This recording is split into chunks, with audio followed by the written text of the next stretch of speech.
a video about, but they knew they wanted one about their services. So we just talked multiple times because, if he's like, I don't know.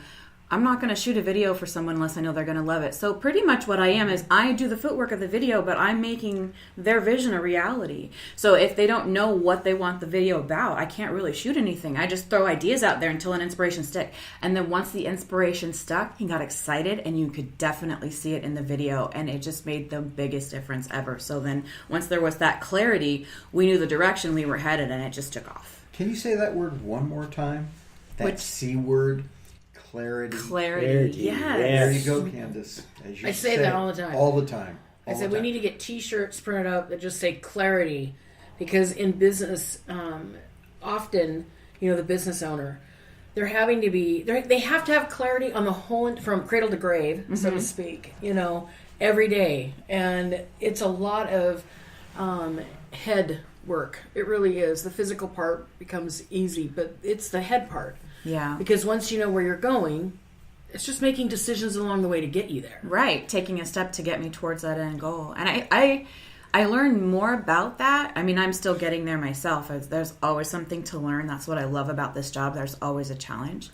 But from not being clear myself and from having someone ask me, like, what is your message behind this? And I'll look at them and think I know, but it's so muddled. I just have to kind of scrap it and start over and say, look, it's got to be more clear, because people need to understand they're not in my head. They don't know my thought process. And I could probably use a little more clarity in sometimes what I focus on anyway. So it is really important. And if I'm going to sit down with someone and shoot a video for them, it is very much a priority that I know what they want to the best of my knowledge so that I can make it happen. Very true. And that's the whole thing in a nutshell of success of a video. Because I think it sells relationship, first of all. Second of all, it shows that the customer can now believe in the person that they're working with. I mean, referral, you feel comfortable. Yeah. If it's not done properly, then you run into the situation of, I don't know if that guy's going to bait and switch me, or if he's a car salesman or what. Right. So I think that a lot of the videographers, and I'm not picking on them, in general, but I think a lot of them will miss that point. It's the creativity, the understanding, the getting into the person's head and drawing that back out so that all of us can see it. Yeah. Makes the difference. And the creative part comes in super handy too, because I don't have an office or a studio. I go where the person is. So, personal trainer in the gym, a person that works in an office, in their office, or a different setting depending on what is appropriate for the video.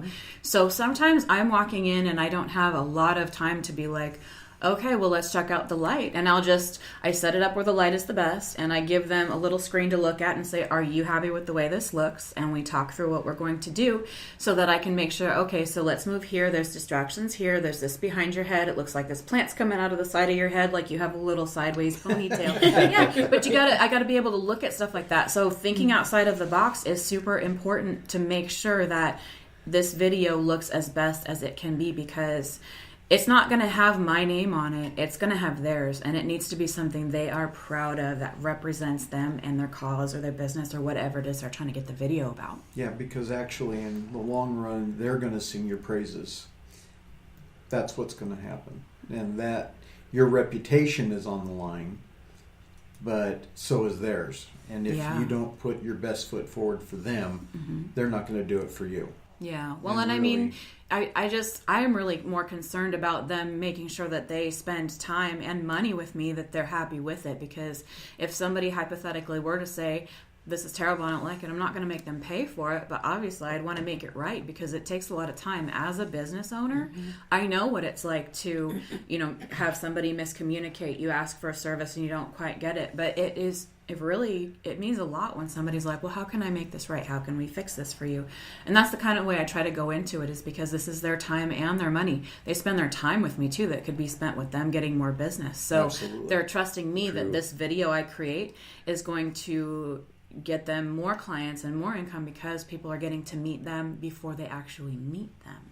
So, Dionne, one of our listeners, 10 of our listeners, 100 of our listeners, Bill's cousin, they want to go ahead and contact you because they want to hire you, or they want to get to know you a little better and your services. Where do we go? Where do we send them?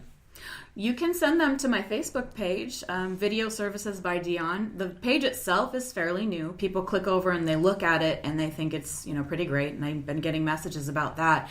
I also right now have a page on my food blog, Heart's Desire Baking blog. There's a Video Services tab at the top that I try to keep updated. Could I do better at that? Absolutely. But websites are not my superpower. Yeah. Right. I'm working on making videos more of my superpower every day. So they can definitely reach out to me there as well. Awesome. And she's on Pinterest, aren't you? Pinterest, yes. I never get that right. As long as you can find it when you need to use it, that's all that matters. That's all that matters, yes. So she's on most of the major platforms right now. I can't even boil water in a microwave. He can barely eat. Well, I guess not. No, I eat out a lot, just never mind. But anyway, it was so intriguing because as we went through the videos, she's got the videos there clear and she's mixing the stuff in there. Man, you feel like you're actually seeing somebody personally right in your kitchen making that recipe right in front of you. So were you in your kitchen at the time? Well, yeah. Well, I guess she was making it in your kitchen. Yeah. Thank you for that feedback. I really appreciate that. Yeah, it was very well done. Plus, you mix the pictures and the videos. Mm-hmm. So you can see the different textures. You can see the recipe going together. Yeah. Top drawer. Very, very well done. Thank you very much. We're running out of time, and this is the part of the show that I get out a towel and start crying because Candace has the last word. Oh.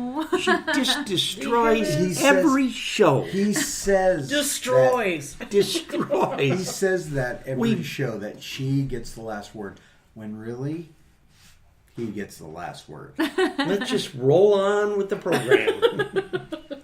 Go ahead, Candace. Well, we can't wait. Dionne, I'll be back in 20 minutes. Dionne, thank you for coming and being on the show. And more importantly, thank you for changing the face of your industry. I just want to thank you for giving. One of our philosophies is love is a fair market exchange. And we believe that when we bring our love gift to humanity, it's a great value. To deny who you are robs the world of an unmeasurable wealth. And so thank you for not denying us your superpowers. Thanks for being a local superhero and really having a heart for community, and just looking at some of your stuff and the care and the detail, the attention to detail. It's really breathtaking and it's really love in motion. So thank you. Thank you guys for having me. I appreciate that. That's wow. Thank you so much. Would you like an opportunity to say something to your fans that are out there? I said something to my fan. Well, you can say 2 fans now because I'm becoming a fan. You guys are pretty awesome. Just thank you, because without people that come and watch me or hire me or even just consult with me and have coffee and talk about video or baking or whatever it may be, without them, I wouldn't have a job. Because if the companies that hire me, like as a food blogger, the bigger companies, they hire me because of everyday people like you and me that come together and support each other. So just a heart-filled thank you. And hope that you'll come back and talk to us again sometime, preferably when Candace is on vacation, and talk to us again. So remember, everybody, keep us smiling.